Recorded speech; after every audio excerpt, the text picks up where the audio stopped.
नमस्कार दोस्तों, आज की इस वीडियो में हम देखेंगे महिला सुपरवाइजर 2022 का प्रीवियस ईयर क्वेश्चन पेपर। हमने इस क्वेश्चन पेपर से महिला एवं बाल विकास से संबंधित योजनाओं एवं कार्यक्रम वाले प्रश्नों को शामिल किया है। तो चलिए वीडियो को शुरू करते हैं। यहाँ पर फर्स्ट क्वेश्चन दिया है, वर्ष त्यौहार के अनुसार नीचे दी गई तालिका में वर्ष और कुपोषण के प्रतिशत का सही मिलान करना है। तो सही मिलान करना है इसका, तो इसका जो करेक्ट आंसर है कौन सा है, तो ऑप्शन बी ये वाला जो है करेक्ट आंसर है। तो चलिए देख लेते हैं। तो पहला जो 2015-16 में क्या था उसका कुपोषण का प्रतिशत, तो 15-16 में था 29%। 15-16 में तो कितना 29.87% था। और 16-17 में कितना था, तो 16-17 में था 30.13%। और 2017-18 में कितना था, तो 17-18 में था 26.33%। और 18-19 में था 23.37%। तो इस तरह से ऑप्शन बी इसका करेक्ट आंसर होगा। चलिए नेक्स्ट क्वेश्चन में चलते हैं। तो नेक्स्ट क्वेश्चन दिया है, 0 से 5 वर्ष तक के कुपोषण से ग्रसित बच्चों का प्रतिशत राज्य में एवं भारत में निम्नानुसार है। तो कैसा है, ऑप्शन सी इसका करेक्ट आंसर है। देखिए, राज्य में 37.7% और भारत में 35.7%। तो ऑप्शन सी वाला करेक्ट आंसर है। चलिए क्वेश्चन नंबर 3 जो दिया है, तो इसमें क्या था, शाला पूर्व शिक्षा के संबंध में 0 से 6 वर्ष के बच्चों के लिए निम्नलिखित में से कौन सा ग्रुप सही नहीं है। तो कौन सा ग्रुप सही नहीं है, इसका जो करेक्ट आंसर है वो है ऑप्शन डी, उपरोक्त में से कोई नहीं। चलिए अगले क्वेश्चन को देखते हैं। तो अगला क्वेश्चन दिया है, नोनी सुरक्षा योजना के संबंध में निम्नलिखित में से क्या सही है। तो नोनी सुरक्षा योजना के संबंध में क्या सही है, तो इसका जो करेक्ट आंसर है ऑप्शन ए। ऑप्शन ए वाला जो है ये करेक्ट आंसर है। तो कौन कौन सा, चलिए देख लेते हैं हम ऑप्शन में। तो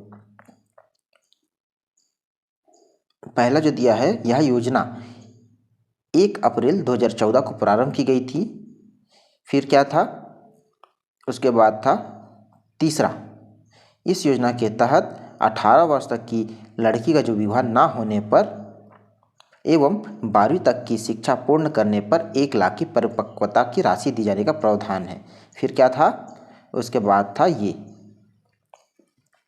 चौथा था, इस योजना के तहत जनवरी 2021 तक 56,518 हितग्राही को पंजीकृत किया गया है। तो इस प्रकार जो सही आंसर है ऑप्शन ए हो जाएगा, 1, 3 और 4। चलिए अगले क्वेश्चन में चलते हैं। तो अगला क्वेश्चन देखिए दिया है, क्वेश्चन नंबर 5 दिया है, समेकित बाल विकास परियोजना 2 अक्टूबर 1975 से शुरू हुई। फिर संदर्भित सेवाएं शारीरिक रूप से विकलांग बच्चों, जोखिम वाले बच्चों और बीमार बच्चों को दी जाती है। शाला पूर्व शिक्षा जो है 0-3 से 0-6 वर्ष तक के बच्चों को दी जाती है। या फिर पूरक पोषण योजना नवजात शिशुओं के लिए निर्धारित है। तो दोस्तों इसमें जो सही कथन है उसको बताना है। तो इसका जो सही कथन है ऑप्शन 3 वाला है, शाला पूर्व शिक्षा 3 से 6 वर्ष के बीच के बच्चों को दी जाती है। फिर चौथा है पूरक पोषण योजना नवजात शिशुओं के लिए निर्धारित है। और पहला है समेकित बाल विकास परियोजना 2 अक्टूबर 1975 को शुरू हुई। इस प्रकार जो हमारा सही ऑप्शन है, ऑप्शन कौन सा हो जाएगा, सी वाला ऑप्शन राइट हो जाएगा। चलिए अगले क्वेश्चन को देखते हैं। तो अगला क्वेश्चन यहाँ पर दिया है, 2 अक्टूबर 1975 को निम्नलिखित विकास खंडों एवं आंगनवाड़ी केंद्रों में समेकित बाल विकास योजना को प्रारंभ किया गया था। तो कहाँ किया गया था, ऑप्शन सी हो जाएगा इसका करेक्ट आंसर, 33 विकास खंड एवं 4,891 आंगनवाड़ी केंद्रों में। चलिए अगला क्वेश्चन में चलते हैं। तो 7वां क्वेश्चन यहाँ पर दिया है, भारत की जनगणना 2011 के लिए निम्नलिखित कथनों पर विचार कीजिए। तो कथनों पर विचार करना है, इसका जो करेक्ट आंसर होगा वो हो जाएगा ऑप्शन सी। ऑप्शन सी हो जाएगा इसका करेक्ट आंसर। कौन कौन सा हो जाएगा, तो चलिए देखते हैं। तो इसका जो करेक्ट आंसर होगा वो होगा ये इस राज्य की जनसंख्या जो है 2.56 करोड़ थी। इस राज्य में 6 वर्ष के कम आयु वाले बच्चों की जनसंख्या 35.84 लाख है थी और भारत की जनसंख्या जो है 121.02 करोड़ थी। तो ऑप्शन सी वाला इसका करेक्ट आंसर हो जाएगा, यहाँ पर दिया है ऑप्शन सी। फिर क्वेश्चन नंबर 8 को देखते हैं। निम्नलिखित में से कौन पोषक तत्व नहीं है? तो कौन पोषक तत्व नहीं है? फाइबर, रेशा, ये जो है पोषक तत्व नहीं, बाकी विटामिन, मिनरल और वसा ये सभी पोषक तत्व है। ऑप्शन सी इसका राइट आंसर हो जाएगा। चलिए अगला देखते हैं। निम्नलिखित में से कौन से मुख्यमंत्री कन्या विवाह योजना के उद्देश्य हैं? तो कौन सा है? इसका जो करेक्ट आंसर है ऑप्शन ए वाला हो जाएगा, 1, 2, 3। तो चलिए देख लेते हैं।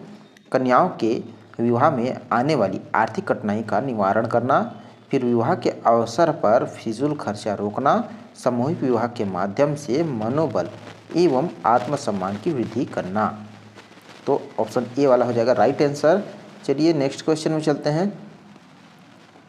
तो नेक्स्ट क्वेश्चन दिया है, निम्नलिखित में से बैक्टीरिया जनित रोग कौन से हैं? तो बैक्टीरिया जनित रोग कौन से हैं? डिप्थीरिया और टिटनेस, ये बैक्टीरिया से जनित रोग हैं, डिप्थीरिया और टिटनेस, ऑप्शन ए। चलिए अगला क्वेश्चन को देखते हैं। तो राष्ट्रीय स्तर पर पोषण अभियान का लक्ष्य क्या है? तो क्या है राष्ट्रीय स्तर पर पोषण अभियान का लक्ष्य है? ऑप्शन बी हो जाएगा, बच्चों में कुपोषण को प्रतिवर्ष 2% तक तथा बालिकाओं एवं महिलाओं में एनीमिया को प्रतिवर्ष 3% तक कम करना, ये राष्ट्रीय पोषण अभियान का लक्ष्य है। चलिए नेक्स्ट क्वेश्चन में चलते हैं। तो नेक्स्ट क्वेश्चन देखिए, किसी बच्चे के स्वास्थ्य स्तर को किन परिस्थितियों में गंभीर रूप से जोखिम भरा माना जाता है? तो किन परिस्थितियों में माना जाता है? इसका जो करेक्ट आंसर है ऑप्शन डी हो जाएगा, उपरोक्त सभी हो जाएगा। कौन कौन से? यदि जन्म के समय शिशु का वजन 2 किलोग्राम से कम है, शिशु का वजन लगातार 3 माह से बढ़ नहीं रहा है, शिशु के वजन में लगातार 2 महीने की कमी हो रही है, शिशु के वजन में लगातार 2 महीने की कमी हो रही है। तो उपरोक्त सभी हो जाएगा, ऑप्शन डी इसका करेक्ट आंसर। चलिए नेक्स्ट क्वेश्चन में चलते हैं। तो नेक्स्ट क्वेश्चन दिया है, राज्य सरकार बाल अधिकारों के अपराधों का त्वरित विचारण करने के प्रयोजन के लिए राज्य में कम से कम न्यायालय को या प्रत्येक जिले के किसी सेशन न्यायालय को बालक न्यायालय के रूप में निर्देशित कर सकेगी। तो इसका जो करेक्ट आंसर है ऑप्शन ए, उच्च न्यायालय के मुख्य न्यायमूर्ति की सहमति से, उच्च न्यायालय के मुख्य न्यायमूर्ति की सहमति से। फिर चलिए नेक्स्ट क्वेश्चन को चलते हैं। यदि कोई व्यक्ति दहेज प्रतिषेध अधिनियम 1961 के प्रारंभ में पश्चात दहेज लेगा तो कारावास से दंडनीय होगा। तो कितने वर्ष के लिए दंडनीय होगा? वो होगा 5 वर्ष के। चलिए अगला क्वेश्चन को देखते हैं। तो 15वां क्वेश्चन दिया है, निम्नलिखित में से कौन सा भारत सरकार द्वारा पूरक पोषण आहार के लिए निर्धारित वित्तीय मापदंड पोषक तत्व एवं ऊर्जा 6 माह से 6 वर्ष तक के लिए गंभीर कुपोषित बच्चों के लिए सही है? तो इसका जो करेक्ट आंसर है वह ऑप्शन ए हो जाएगा, वित्तीय प्रावधान 12 रुपये, प्रोटीन जो है 20 से 25 ग्राम और कैलोरी जो है ये है 800 कैलोरी।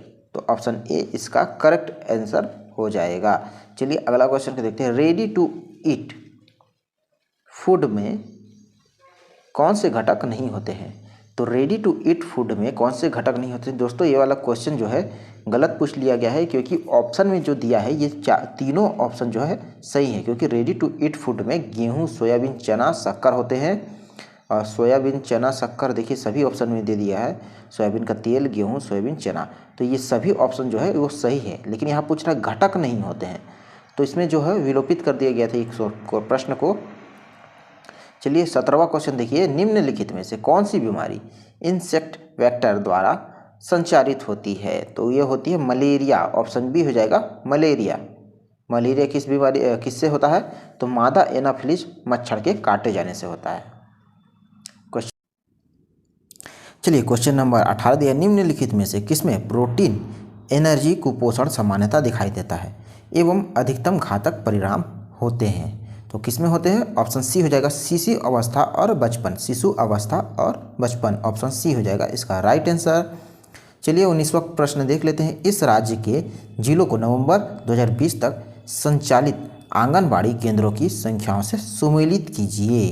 तो इसका जो सुमेलित करना है, जो करेक्ट आंसर होगा, चलिए देख लेते हैं। इसका जो राइट आंसर है ऑप्शन डी वाला इसका राइट आंसर है, ऑप्शन डी वाला। चलिए कौन कौन सा है देख लेते हैं। तो 2020 तक जो है जो आंगनबाड़ी केंद्रों की संख्या थी उसको सुमेलित करना है राज्य में। चलिए मिलान करते हैं ऑप्शन डी को। पहला जो होगा ई हो जाएगा 2005 बलरामपुर, और फिर देखिए जसपुर का हो जाएगा कौन सा, ये हो जाएगा डी हो जाएगा 2931। फिर कोरबा का क्या हो जाएगा, सी हो जाएगा, कोरबा का सी हो जाएगा 2280। फिर राजनांदगांव का क्या हो जाएगा, बी हो जाएगा 2694। फिर उसके बाद रायगढ़ का हो जाएगा 2894। तो इस प्रकार ऑप्शन डी इसका करेक्ट आंसर हो जाएगा। चलिए 20वां क्वेश्चन देखते हैं। घरेलू हिंसा से स्त्री का संरक्षण अधिनियम 2005 के अंतर्गत शारीरिक दुर्व्यवहार से अभिप्रेत है। तो अभिप्रेत क्या है? ऑप्शन डी उपरोक्त सभी है। शारीरिक पीड़ा, हानि, जीवन या शारीरिक अंग को खतरा, स्वास्थ्य को खतरा, प्रहार, आपराधिक भय और आपराधिक बल।